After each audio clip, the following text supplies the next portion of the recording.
What is up, everybody? My name is Reggie, and today we are talking about all the games that I've played so far this year. That is 3 months, also known as Q1, but January, February, and March 2024. There were lots of big, glorious gaming events, one each month. So in January, I went to OrcaCon, a local con in Bellevue, Washington, which I really enjoyed. My second time going, love it so much. In February was my birthday month, so I did have a big birthday event, so I'll talk about the games I played on that day. And then also in March, I went to Dice Tower West, which if you go check out my most recent video, I really recap it. I talk about 5 games. I'll talk about it real quick. I talk mostly about Dune Imperium, Welcome to, Life of the Amazonia, Whale to Look, and Coffee Rush. So in this video, I will not be touching on those games, but I'll talk about a few others that I just wanted to highlight. Those were my top 5, so I do recommend you go check that one out as well. So we are gonna start out, before we get into all the great games, with the giveaway. So I'm gonna have my past self who recorded my screen of the big spinny wheel start right now. What is up, everybody? This is Retro Rolling Reggie. I am coming as a blast from the past to do the giveaway. So we are going to do 2 giveaways. I'll announce which is being given away beforehand. And here is everyone, 66 entries. Thank you everyone for joining and commenting and watching my last video. I really appreciate you all. So we're going to start with the board game, Downtown Farmers Market. Good luck to the best of you, or best of luck to good of you. Who is it going to be? It looks like it's going to PB Matthews 254 in a squeaker right there. You have won Downtown Farmers Market. Comment below. We're going to remove your name, and we are going to give away the coveted, the special, the amazing custom dice tray from MurphyWoodcraft. Here we go.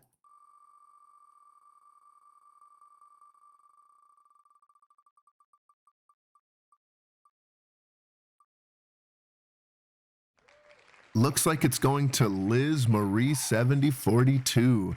So yes, just comment below and I'll send you an email to get those things sent to you. Thank you all for joining. We'll do another one at 5,000 subscribers. So if you want it to happen sooner, tell your friends. Now back to present day Rolling Reggie. There you go. I want you to email me here, the 2 lovely winners, right at this email. Email me. I'll get your address and I will get those shipped to you as soon as possible. Congratulations, and let's get on to the rest of the video. Okay, so we're gonna get started. Super easy here. As I always do, we're gonna start with the stats. So in this 3-month period, I had 132 plays, 65 unique games, and 24 of them were new to me. So it was obviously a big gaming year for me so far. We've really done a lot of great stuff. I think it'll slow down a little bit in some of these months, but for me, I'm really excited to have played a lot of these games. So I'm just gonna highlight a few from each month, and I'll talk about some other things like new games to the collection. It has been a little bit minor. Like I said, I'm doing a minimal buy year, so I'll just talk about a couple games that I got from each different section. So in January, the big event that I attended was OrcaCon. Like I said, had a great time.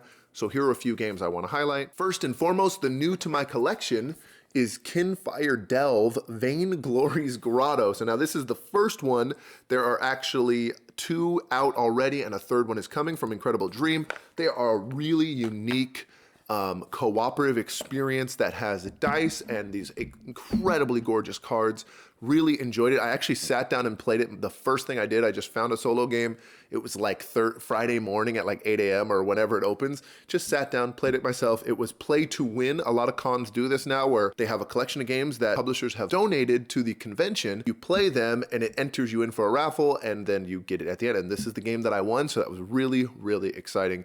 Kinfire Delve, I actually haven't played it since the con. I brought it here to my in-laws' house. If you didn't recognize, the scenery is a little different, where I'll be staying until our home is completed, and I will be definitely getting a couple games of that in. That was the only game that I got at the convention, but here are a few games that I was really excited about. So number 1 is Trio. You may have heard a lot about this game. It's kind of buzzy with the content creator space here on YouTube. It is, as many people have referred to it as, Go Fish, but for adults. It's got these beautiful cards. People tend to prefer the Japanese version, which is called Nano, and now it has come over to the United States as Trio. And the reason it's called that is that you're trying to get a trio of the same number of cards is your goal, but the only thing you can do is ask someone to reveal to you their highest card or their lowest card. They cannot refuse it. They show you what it is and they put it back. So it's a game of memory, and you're trying to get people to, you're trying to reveal 3 of the same number, and then you get to collect those in front of you. Really fun, but to be honest, most of the reason I had a great time is with the people I was playing with. I played with Mick and Starla from OFPG, Voices, and Amanda Panda, and Phantom Meeple, and all these great people. So it was really cool to play with a fun group, and it was one of the first games I played at the convention. So that's Trio. Moving on, my buddy Kyle and I and Maurice Andrews, go check him out on Instagram and YouTube. We sat down and played a couple Unmatched, the Marvel versions. So 2 of them I played. One was called For King and Country. That had Winter Soldier, Black Panther, and Black Widow. I played as Black Widow. She had some really cool mechanics in there. And then we also played Brains and Brawn, which had Doctor Strange, She-Hulk, and Spider-Man. It's just more Unmatched. If you like Unmatched and you like Marvel, you will love this. If you like Unmatched and you're okay about Marvel, I think you'll still enjoy it because they just find ways to make the mechanics of the character really fit into the system. Really clever. Love it so much. She-Hulk, just big damage. And then she also had these cards that had to do with, her scheming cards were really about the legal side of it to get new cards. It's great. We had a great time with it. I would love to have a few of these Marvel ones. I think Kyle did win one of those in his pay to win as well. I'm so used to saying pay to win, play to win, LOL. Okay. 2 other highlights I want to shout out from orcacon. Number 1 is Holotype.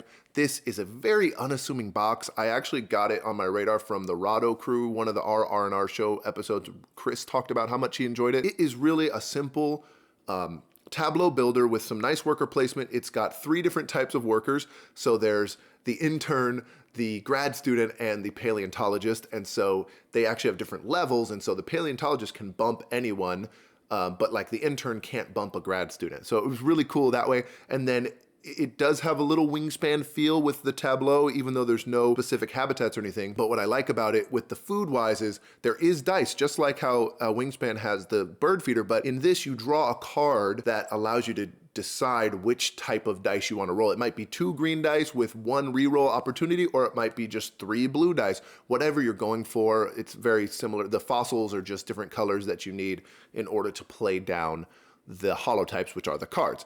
But the thing that really gripped me, the worker placement was great, the rolling the dice was great, but what really, really gripped me about this game was what I like to call the public objectives. A lot of games have public objectives nowadays, but this one, I could put my worker there and claim it if I had, say 5 purple dinosaurs or whatever it was, right? But what was really interesting is you could use the other players' tableaus, but you have to pay more resources. So if I wanted to use my 3 purple and Kyle's 2 purple dinosaurs, I had to go there and I had to have enough of, I think it was the research cubes or something. But it was really a cool way to be like, hey, I cannot get all the resources for that public objective myself, but if I just get a little more resources, then I can actually spend the money to do that, to claim the public objective. So I really enjoyed that. And my final highlight of the con was Wingspan Flock Mode. Played it 7 players. There's a great picture here you'll see here. I just signed up to teach it, and we had a little bit of a mishap with the coffee spilling on my beautiful nesting box, which you can see down here a little bit next to Frankie. But man, playing this at 7 players where 2 people are taking turns at once, and it really only took about 2 hours. That will kind of blow your mind. I know a lot of people who heard when Wingspan Asia, the expansion that introduced Flock Mode, came out, they're like, why would I ever want to play Wingspan 6 or 7 players? But people didn't take the time to look and read how Elizabeth Hargrave and their team had come up with this really cool mode to do it. It was amazing. We needed a bigger table, to be honest, but I had a great time. Wingspan being one of my favorite games, but teaching it to a few people and then everyone else getting to enjoy all the new birds. And there's a little bit of like the person to your left that does this. There's a lot of new mechanics in all the expansions. I kind of want to make a whole video on Wingspan. I think a lot of people are dismissing Wingspan because it was so popular and it's got all these amazing expansions and all this great stuff. So I really, really enjoyed playing that with my beautiful nesting box, and more to come on Wingspan in the future. Okay, so that was orcacon. Moving on to my birthday. It's in February. We kind of celebrated way too long. The queen herself took me to this really cool raptor center in Oregon, and I got to see these owls and all these great birds. We did so much fun stuff, but I had one day where a couple of my buddies showed up to my local game shop and we just played board games all day. I just like rented a table and we had cupcakes and we had a great time. So the first one was Blue Lagoon. This is a tile laying game by Reiner Knizia. It is super, super simple to teach. All the complexity is in the scoring, but really on your turn, all you're doing is placing a little tile, and it's either a villager or a hut, and it's got a very Moana look theme to it. But what's great is you're just going across the islands and trying to touch as many islands as possible, collect these beautiful little resources, and there's just so much tension in the game. I know people like the heavier tile placement games from Reiner Knizia, but this is just that perfect weight for me where I love to teach people who are new gamers, they could still enjoy it, but someone who's really a gamer's gamer will have a great time. And we're just looking at each other like, every single time someone plays something, it's like, how dare you cut me off right now? I need to get over there to those coconuts. It's just an all-time great for me, and we had a great time playing it, especially at 4 players. I think it's just chef's kiss. The next game was another Reiner Knizia game, and this is Modern Art, one of his bidding games. And I'll just even say we also played High Society in this month at a different time, but I got to play two of the Reiner Knizia auction pentology or whatever. There's the auction trilogy, and then if you widen it out, there's all 5 of them. I'll put it up on the screen here. Man, both games are just so great, but playing the Modern Art, this was like the super deluxe with a giant wooden gavel and all these wooden and gold all these metal coins. One of my buddies, he's not really particularly been a fan of Modern Art in the past, and he won this time and was won over, I think, by the production of the game. I just love the speculation of it. Sorry, I bumped my microphone. I love the speculation of it. I really enjoy that people just kind of get into a auctioneer mood when you're playing it. You just can't help but kind of be like, I'm selling the Melim or the Van Gogh this year. It's just really, really a lovely game, and I understand that it's not for everyone, but every single time I play it, it's just a blast, and my group of friends, we really, really enjoy Modern Art. I forgot to mention when I was grabbing looking at the stats, I wanted to talk about the top 5 games I played over this 3-month period, this Q1 of 2024, and those are Magic the Gathering is number 1. I've been playing that a lot still. Sea, Salt, and Paper, Green Team Wins, My City, and The White Castle. So that was number 5. Those are the 5 games that I played 5 or more times in this 3-month span. So White Castle, I just keep playing it. I'm actually terrible at it. I actually don't think I've won the game. I've played it solo, which their solo mode is really difficult. And also my friends are just gamers, I guess, that I've played with. But playing this game at 4-player and the tight nature of the 9 turns and really trying to eke out as much resources as you can. And then for me, the replayability of this game is through the roof because of that random setup every single time. So, and then you never know what the dice are going to roll. But in short, this game is a dice worker placement game where you are using your dice to gain all these different types of resources and use those to gain favor with the daimyo. It's got a beautiful theme, beautiful production, and it's so much game in a nice small box as well. And the final piece about my birthday is I did get a couple games. My family and myself, I gifted myself something. So 2 small box games I got from my family. One is a little wordy, which is really cute. I'll put it right here. A nice little like Wordle type head-to-head game, really cute and bird themed, and that exploding kittens punny style of art, if you like that. It's one of those games you can find at Target, but I think it's actually a little bit of a sleeper. Definitely a fun game. And then also All Plays Sail here. This is the 2-player trick-taking cooperative card game where you're trying to avoid the Kraken as pirates. It's beautiful. The art is insane. I actually got to play it at Dice Tower West, not my own copy. They had the table there. So that was great, and that was a really awesome gift. And I bought myself one thing here, so you can see. This is Horrified American Monsters. I've had a few comments talking about co-op games as well, and I really haven't talked a lot about them. I do think I'm gonna make some sort of co-op video down the line here, but this one is the American Monsters one. It caught my eye because it's got like Sasquatch and the Jersey Devil and Chupacabra, and it's really got all the North American folklore, the cryptids, if you will. So that was really exciting for me. A little more interesting to me than the Draculas and the newest version, which is the Greek monster. So I'm really excited to have it, and it's a great little co-op game. Me and my wife really play very head-to-head games all the time, so it's nice to have one that we get to work together. So that's Horrified American Monsters. The last thing I got for my birthday, that was a treat to myself. and I think I'll be pretty minimal on purchases. So keep an eye out in these roundups for what's new to the collection. All right, finally, I just want to touch on some of the games I played at Dice Tower West that I did not highlight in my previous video here. So number one was Robot Quest Arena. Now this was a cute little deck building game with miniatures, and you get placed in a little arena. It's like Robotics Club, but with very cute art, and you're using deck building to combat. It's very straightforward. Every single turn you use your 5 cards to either move around the map, do combat, or purchase new cards, and you're just trying to knock out your opponents to earn these points. They're little cubes, and when all the blue cubes are gone, whoever has the most points wins. Super straightforward. But a really nice, cute little game. I can just imagine if I had like a 10-year-old niece or nephew, like this is like amazing. When I was like a preteen or something, this would have been my favorite game of all time. So if you have kids in that, and they've already added some new expansions with new little robots to join in. Really, really fun, and a little, I wouldn't say highly asymmetric, but it's got asymmetric powers. So Robot Quest Arena, definitely a hit. I would love to play it more. I don't know if it's perfect for my like adult focused collection. Number 2 is really one of the new hotness games. And for me, it's kind of unfair. I definitely want to say my bias here. I loved Pokemon growing up, and I love drafting and combo cards and everything. And it's got both of those things. It's really got a heavy Pokemon theme. So this is Veil of Eternity. You've probably heard a lot about this already. Really, people talking about it. It's like a $35 US game. So I think that's a pretty nice price point.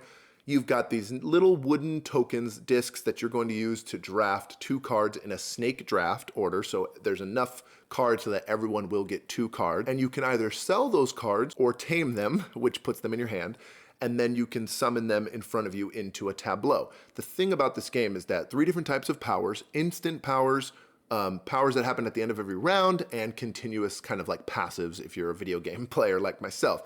And on top of that, there are 3 different types of currency. There are 1s, 3s, and 6s, and you can only hold 4 tokens in your wallet. So if you sell a card and you have more than 4 at any time, you have to immediately get rid of it. And so you kind of have to balance your currency. If you buy things, you don't get any change back, which is really interesting. And by buying things, it's summoning it to the board. For me, what makes it really interesting is that the game ramps up, and on round 1, you can only play 1 card into your tableau. Round 2, 2, round 6, 6, etc. And so each game you have just this slow creep for everyone, and you're racing to 60 points. And if nobody has 60 points by the end of 10 rounds, whoever has the most points wins the game. It's on Board Game Arena, which I talk about a lot. It's great there as well. So I definitely say try it before you buy. It might not be for everyone, but the more I play it online, the more I really want to have a copy of it myself. The Veil of Eternity, really enjoy it. I know everybody does, but this has been a great one for me. 3 out of 6 games I'm going to talk about from Dice Tower West here is the Castles of Burgundy. Now, I was taught this by the one and only Kenan from Punchboard Cathedral. We played with Terra's Tabletop and my buddy Phil. 4-player, the special deluxe edition, which is insane. And I honestly just have to admit, I'm very much drawn by a nice production. And if you're one of those people who's like, I don't care about the production and the game is all that matters, I totally get it, and I appreciate that you're a real gamer, but I am stunned by beautiful, beautiful components. The board, I mean, I could not stop looking at how great the art was and just these little details and everything. I could do without the miniatures, to be honest, but everything else in it was just so nice. But my first time ever playing the game, and I played the fanciest edition. And I'll also say we went to the flea market, which I talked about in my last video. And at the flea market, I saw a copy of a used original version of it for $10. And right next to them was a table for $15. And right next to them was 2 Marvel Champion campaign boxes that I do not own. And you know, I was like, let me look around. I walked around for like 10 minutes, came back, and all of that was gone. And so I didn't impulse buy, and I regret it. So, you know, this is my PSA to you. If you see something that's a great steal, just buy it. Just buy it immediately. Whatever. Go into debt. Whatever. Okay. You heard it here first. Anyway, beautiful game. The way to use dice and the fancy, what they say, this is, oh my gosh, I have to Google this really quick. I believe from a quick Google search, this is input randomness, where the dice are rolled and then you get to decide what to do with it after. Whereas a lot of board games, especially growing up, it's like you roll the dice, or you have to decide what you're doing before you see what the dice roll comes. D&D is a great example of this. So the input randomness piece of it is just so great. I totally love dice, obviously, rolling Reggie, but also being really strategic and tactical with the use of the dice. And there's so many different options of what you can do with it, and trying to have your like action efficiency as maximized as possible. Castles of Burgundy, I totally get the hype. I'm so excited that I got to play it for the first time, and now I've been in like 3 turn-based games of it on BGA since. Love Castles of Burgundy. I am all aboard the hype train. Game number 4 from Dice Tower West that I did not get to highlight already was Spirit Island. Also taught to me by Kenan, and one of the games that I have been most excited to play, especially just because of the narrative of flipping the colonizer narrative of all those games that, like the Puerto Ricos and Jamaicas and all of these types of games that have been really focused on some region, Mombasa, whatever they are. And I love the idea of being these amazing spirits trying to push the plastic colonizer pieces off of the island, and all the native indigenous people are nice wooden pieces. Really, really clever. Really beautiful. I was tired, I'll say for sure. I was definitely like falling asleep. I don't know what was going on. I needed a meal or something. But I just think the actual mechanics of Spirit Island aren't what I'm used to so far with co-op. The co-op games that I've played the most are like the Marvel Champions and now like Horrified, where things operate in a little bit of a different way, and I feel like Spirit Island has a little bit more of that pandemic style. Obviously, it's more complex than that, but it wasn't the exact experience I wanted out of Spirit Island. I think maybe my expectations were too high of it, because it's the game I've wanted to play the longest since I got in this hobby.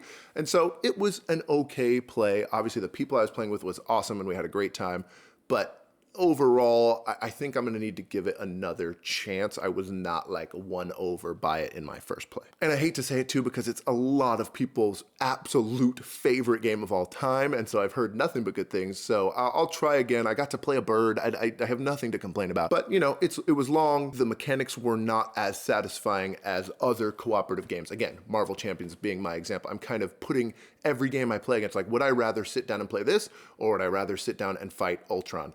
And that's kind of the conversation piece I have to have with myself every time I play a cooperative game. Okay, final 2 were little fun ones here. Number 1 was New York Slice, and I got this taught to me by Nick Murphy. Did not get a picture with him, unfortunate, but Nick Murphy taught us, and we played. This is an I Split You Choose game. Really, really simple and straightforward, but I just wish there were more games that do I Split You Choose. In this game, you are looking at all these pizza slices. They have different pepperonis and different toppings on them, and you have to split them up into groupings for the amount of people. So there are 4 of us, I believe, and so you had to split it into 4s. You could split it perfectly even. You could do a 1, an 8, and a 2 and a 2 of slices, or whatever you want to do. But the twist is you get to grab a pile last. So you want to make the groups of pieces enticing for other players, but you want to leave something half decent for yourself. Really interesting mechanic, and just a fun game. And the components, I'll show some stuff here. The components are just so quirky and just really, really fit in the theme. The score pad is like a ticket for a waiter or server. The box opens up like a pizza box. Just lovely little attention to detail. New York Slice was definitely a hit for me. And finally, last thing I played, I think at the entire convention at like 2 a.m., Tara taught us I My Favorite Things, which is really hard to find a real copy of it. So she actually had like a homemade version, but the theme of it basically is it's a trick-taking game, but instead of suits or numbers, you actually have to pick a topic. So my example was I picked ice cream flavors. Tara picked vegetables. Kenan picked bad movies, and Phil picked bugs. And so then the person to your left has to rank 1 through 5, 1 being the best, your top 5 of that, So I had like carrots as my favorite vegetable, corn, whatever.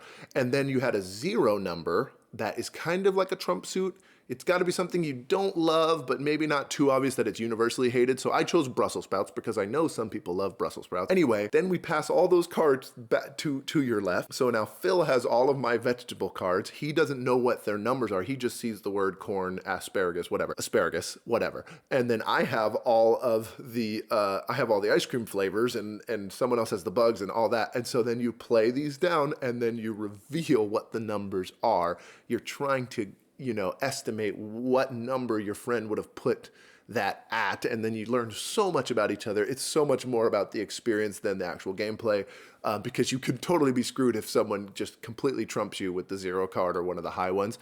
But I would really love to play this the newer version that is supposedly coming. So that is my favorite things. I'll put the real cover art here, but I love that Tara had her own homemade copy that we played, and I had a great time. Thank you so much for watching. We've got a lot more videos, and I have a big announcement coming soon, so stay tuned in those videos, and I will catch you in the next one.